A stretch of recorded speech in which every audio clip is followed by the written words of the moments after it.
Chapter 14. Chapter 14 is all about the informative speech, and a lot of students struggle with avoiding a persuasive speech.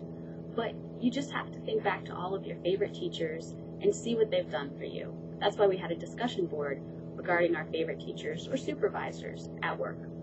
Informative speaking simply informs, it updates, it enlightens. So when we look at informative speaking, we want to recognize there are 4 general types of informative speeches. The first is a speech of description. It describes thoroughly what's taking place or a situation. Second, you have a speech of explanation, and this might explain something that's a little cloudy for the audience. It adds another layer of understanding. We also have speeches of demonstrations, which show us how to do something. And lastly, of the 4, there are briefings, and briefings are speeches that are just boiled down versions of a larger topic. Chapter 14, overall, is stuff you already know, but we're going to try to put some of that into what my grandma would call college words. So we're going to study and go back mentally to Chapter 5, the idea of the audience and the audience's motivation. Motivation comes in a lot of ways in Chapter 14 and later in our persuasive chapters. So we're going to keep drawing on that knowledge. First, you need to try and understand that public speaking isn't about you. It's about the audience getting your message. So while we might have anxiety or be contemplating what we're doing and what we're feeling while we're speaking, we want to include and think about the overall audience. So while we're exploring the textbook, your authors have mentioned ways to keep the audience involved and engaged. These are known as the 6 factors of attention, and they help your audience retain your message. So retention is incredibly important. Again, think back to your teachers. What have they done in the classroom to make things exciting and engaging for you so that you remember the information come test time? One thing you might think about also are the speakers that we hear every day, from the president, clear down to anybody on TV, and those folks in your life who might come into your workplace or into your place of business and explain to you different products or different information, and how are they giving you that information? Are they being intense and vivacious? Intensity is one factor that can help the audience retain attention. So the more intense we are, the more likely we are to be remembered in terms of our message. Be careful here though, because this is not something that you want to overdo. And you don't have to be intense just in the way that you're approaching the speech. Intensity can come from word choice. Go back and think about those trigger words and what they mean. Using repetition can also help retain attention. It can keep the audience fixed on that message. It anchors them to what you have to say. Also, try to incorporate something new or unique.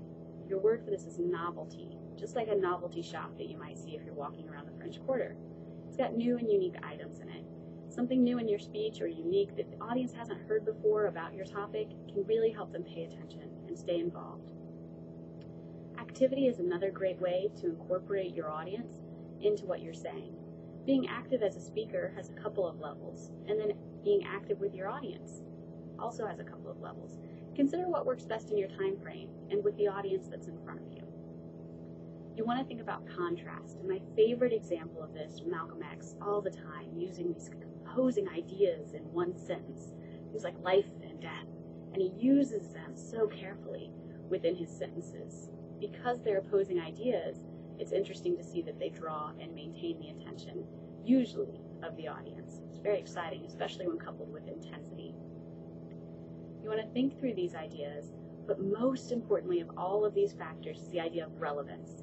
How does your topic, your example, your narrative, those statistics, how do those things relate back? How are they relevant back to the people sitting in front of you?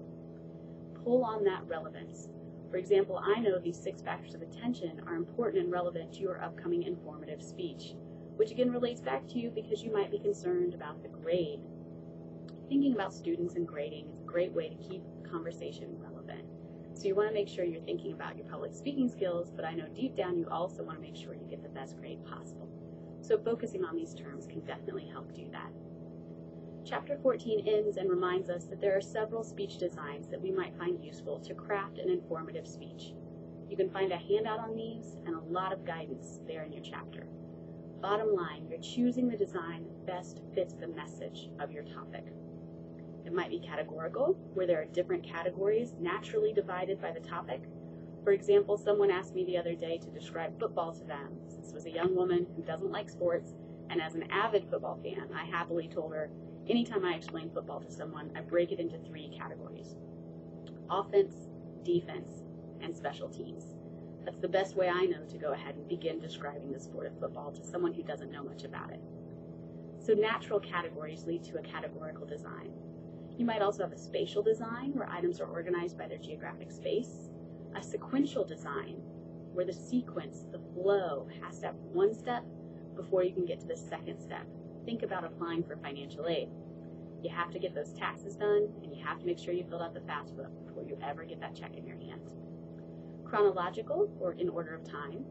Comparative, where you're comparing 2 ideas. And causation all come into play here. So you can see there are a lot of choices for your speech design. Overall, use Chapter 14 as a reference to continue developing your informative speech. Did you hear the relevance? Pulling it back to your assignment should hopefully help you pay attention. Good luck.